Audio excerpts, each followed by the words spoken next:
And now we have breaking news this morning, the death of a man who was once one of the most powerful and controversial men in the Middle East. We're talking about the former Israeli Prime Minister Ariel Sharon. He has died, and ABC's Alex Marquardt has his story.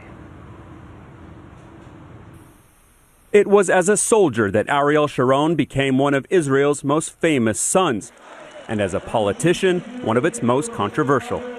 A brilliant military tactician, Sharon became a national hero after routing the Egyptians in the Six-Day and Yom Kippur Wars. Others called him ruthless. During the 1982 Lebanon War, he was accused of helping Lebanese Christian militants in Beirut massacre hundreds of Palestinian refugees. Sharon was born in 1928 in then Western Palestine. After Israel gained independence, he shot up through the ranks of the Israel Defense Forces. A darling of the right wing, Sharon was an architect of the settlement program who was fighting for as big an Israel as possible. In September 2000, he created a firestorm when he visited the Muslim-controlled Haram al-Sharif, or Temple Mount. Violent clashes led to the Second Intifada.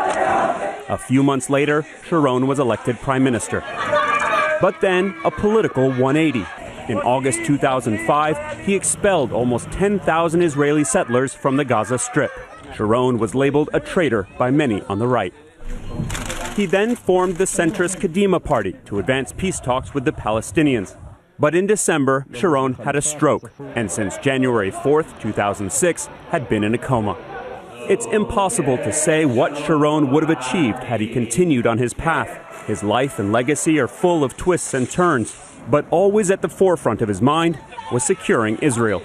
Alex Marquardt, ABC News, London.